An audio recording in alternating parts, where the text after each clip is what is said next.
വള്ളലാർ ശ്രീരാമലിംഗസ്വാമികളുടെ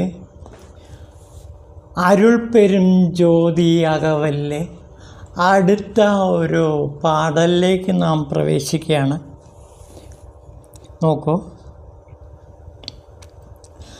ആഗമമുടിമേൽ ആരണമുടിമേൽ ആകെ നിൻ്റോങ്കിയ അരുൾപ്പെരും ജ്യോതി.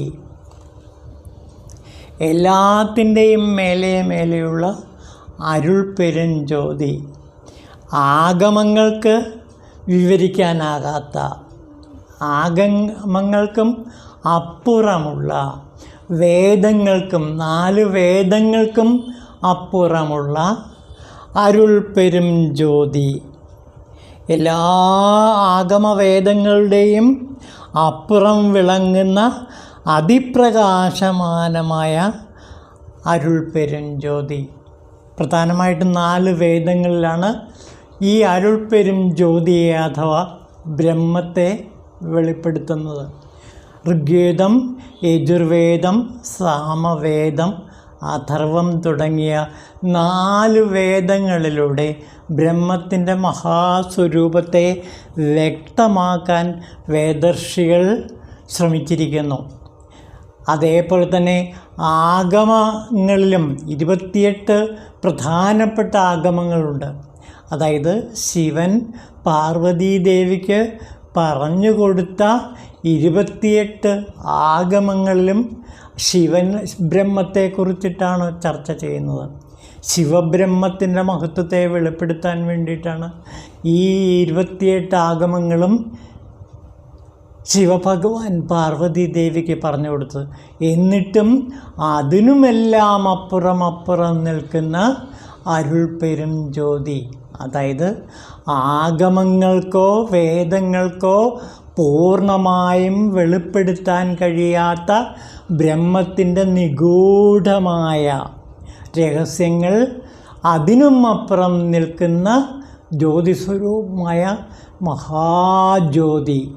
ആ മഹാജ്യോതി സ്വരൂപത്തെയാണ് ഇവിടെ അരുൾപ്പെരും ജ്യോതിയിൽ രാമലിംഗസ്വാമികൾ വിവരിക്കുന്നത്.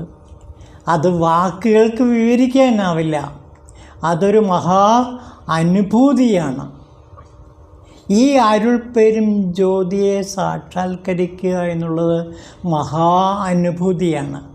ഈ മഹാനുഭൂതിയെ ആഗമങ്ങൾക്കോ വേദങ്ങൾക്കോ ചിത്രീകരിക്കാനാവില്ല. എന്നിട്ടും പലരും വേദങ്ങളിലൂടെ ആഗമങ്ങളിലൂടെ ഈ അരുൾപ്പെരും ജ്യോതിയെ നമുക്ക് കാണിച്ചു തരാൻ വേണ്ടി ശ്രമിക്കുന്നു. അങ്ങനെ ശ്രമിച്ചവരിൽ ഈ വേദങ്ങളുടെ പൊരുൾ വ്യക്തമാക്കിയ വേദച്ചിറപ്പ് എഴുതിയ തിരുമൂലർ തിരുമന്ദിരത്തിൽ വിവരിക്കുന്നുണ്ട്. അതേപോലെ തന്നെ ആഗമച്ചിറപ്പും തിരുമൂലദേവൻ തിരുമന്ത്രത്തിൽ വിവരിക്കുന്നത് നമുക്ക് കാണാൻ കഴിയും. അപ്പോൾ വാക്കുകൾക്ക് അതീതമായ ഈ വേദപ്പൊരുളിനെ തിരുമൂലദേവൻ എങ്ങനെ ചിത്രീകരിക്കുന്നു, ഈ ആഗമപ്പൊരുളിനെ തിരുമൂലദേവൻ എങ്ങനെ ചിത്രീകരിക്കുന്നു എന്നറിയുമ്പോഴാണ് അതിനും മേലെ ഉയർന്നു നിൽക്കുന്ന അരുൾപ്പെരും ജ്യോതിയുടെ ദിവ്യപ്രകാശം നാം മനസ്സിലാക്കുക. ആദ്യം നമുക്ക് തിരുമൂലരുടെ തിരുമന്ത്രത്തിലെ ആഗമച്ചിറപ്പും വേദച്ചിറപ്പും കാണാം.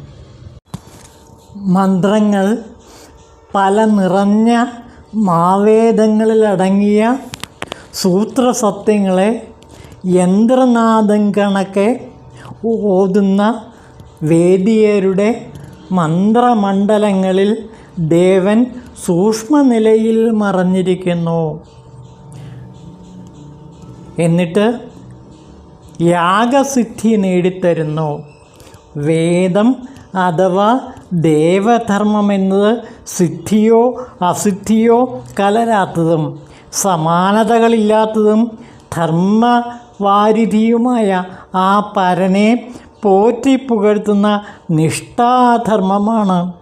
അതുതന്നെയാണ് ഗുരുമാർഗമായ ശിവധർമ്മം. ആ ശിവധർമ്മം ഓതി ഉണർത്തുന്ന ധർമ്മമായ വേദാന്തം നമ്മെ ശിവധർമ്മത്തിലേക്ക് നയിക്കുന്നു. ഷഡംഗങ്ങളുള്ളവനെ പോലെ നിന്ന് വേദമുര ചെയ്യുന്ന ദേവൻ്റെ അംഗമഹാത്മ്യങ്ങളെല്ലാം പലരും ഇവിടെ പോറ്റി പുകഴ്ത്തുന്നില്ല. മനുഷ്യൻ്റെ ശ്വാസോച്ഛ്വാസം പോലെ ഭഗവാനിൽ നിന്നും വേദങ്ങൾ ഉത്ഭവിക്കുന്നു. പാട്ടും ഭരതവും പരത്തുന്ന സ്ത്രീകളുടെ വലയിലകപ്പെട്ട് കാലം കഴിക്കാതെ കാമം കളഞ്ഞ് പരമാനന്ദമാകുന്ന ആ ശിവധർമ്മത്തിൽ ഭക്തിയോടെ മുഴുകി മുക്തി ആർജിക്കുക. ഇതാണ് വേദങ്ങളിലൂടെ ചെയ്യേണ്ടത് എന്നാണ് പറയുന്നത്. അപ്പോൾ വേദങ്ങൾ പോലും ദേവന്മാർക്ക് പോലും കണ്ടെത്താൻ കഴിഞ്ഞിട്ടില്ല എന്ന് തിരുമൂലദേവൻ ഈ വേദച്ചിറപ്പിൽ പറയുന്നുണ്ട്. അതുപോലെ ആഗമച്ചിറപ്പിലും പറയുന്നുണ്ട്. നീലവർണ്ണമേനീയനായ പരശിവൻ 28 ആഗമങ്ങൾ ഈ ലോകങ്ങൾക്ക് ഉര ചെയ്തു. അവയെല്ലാം പഞ്ചമുഖം കൊണ്ട ശിവൻ തൻ്റെ 5-ാം മുഖത്താലാണ് അരുളിയത്. ആയവ 66 നായന്മാരും ശ്രദ്ധയോടെ ശ്രവിച്ച് കൈകൂപ്പി തൊഴുതു നിന്നു എന്നാണ് പറയുന്നത്. അങ്ങനെയുള്ള ആഗമങ്ങൾ, ആ ആഗമ രഹസ്യവും മനസ്സിലാക്കാൻ സാധാരണക്കാർക്കും അതേപോലെ തന്നെ ദേവന്മാർക്ക് പോലും കഴിയില്ല എന്നാണ് തിരുമൂലദേവൻ പറയുന്നത്. അങ്ങനെ വേദങ്ങൾക്കും ആഗമങ്ങൾക്കും മനസ്സിലാക്കാൻ, പൂർണ്ണമായി ഉൾക്കൊള്ളാൻ കഴിയാത്ത, കാണിച്ചു തരാൻ കഴിയാത്ത ആ ദിവ്യമായ ആ ശിവപ്രകാശത്തെയാണ്, ആ അരുൾപ്പെരും ജ്യോതിയെയാണ് വള്ളലാർ ഈ വാക്കുകളിലൂടെ നമ്മുടെ മുമ്പിൽ പ്രകാശിപ്പിക്കുന്നത്. അപ്പോൾ എല്ലാ ആഗമങ്ങളുടെയും ആഗമമായ, എല്ലാ വേദങ്ങളുടെയും വേദങ്ങളായ ഈ അരുൾപ്പെരും ജ്യോതിയെയാണ് വള്ളലാർ ഈ കാവ്യത്തിൽ നമുക്കായി അനുഭവപ്പെടുത്തി തരുന്നത്. ഇത് കേവലം ഒരു വാക്കുകളല്ല. ഈ വാക്കുകൾക്ക് പിന്നിൽ ആത്മസത്യമായ ശിവസത്യം തിളങ്ങി നിൽക്കുന്നു. അപ്പോൾ ഈ അരുൾപ്പെരും ജ്യോതി എന്ന് പറയുന്നത് അരുൾപ്പെരും ശിവജ്യോതിയാണ്. ഈ അരുൾപ്പെരും ശിവജ്യോതി എന്ന് പറയുന്നത് ആത്മതത്വമാണ്, ശിവതത്വമാണ്. ആ ശിവതത്വത്തിലേക്ക് ഇറങ്ങിച്ചെല്ലുമ്പോൾ ഈ അരുൾപ്പെരും ജ്യോതി നമ്മുടെ ആജ്ഞാചക്രത്തിൽ ജ്വലിച്ചു നിൽക്കുമ്പോൾ നമുക്ക് ഈ മഹാശിവ തേജസ്സിനെ ആത്മസാക്ഷാത്കരിക്കാൻ കഴിയും. അതാണ് ആജ്ഞാചക്രത്തിലുള്ള ദീപധ്യാനം, അരുൾപ്പെരും ജ്യോതിയുടെ ധ്യാനം. ഈ ധ്യാനത്തിലൂടെ, ഈ യോഗ സാധനയിലൂടെ തന്നെ നമുക്ക് വേദത്തിൻ്റെ പൊരുളും ആഗമത്തിൻ്റെ പൊരുളുമായ ആ പരശിവത്തെ നമുക്ക് സാക്ഷാത്കരിക്കാൻ കഴിയും. ആ പരജ്യോതിയെ നമുക്ക് ആത്മസാക്ഷാത്കരിക്കാൻ കഴിയും. അതായത് 3-ാം കണ്ണ് തുറന്നു കിട്ടുമെന്ന് ചുരുക്കം. ഈ ദിവ്യജ്യോതി കാണാൻ വേണ്ടി യോഗസാധന അനുഷ്ഠിക്കുമ്പോൾ ആജ്ഞാചക്രത്തിൽ ആ ദീപധ്യാനത്തിലൂടെ ഈ തേജസ്സിനെ നാം ആവാഹിക്കുമ്പോൾ നമുക്ക് 3-ാം കണ്ണ് തുറന്ന് കിട്ടും.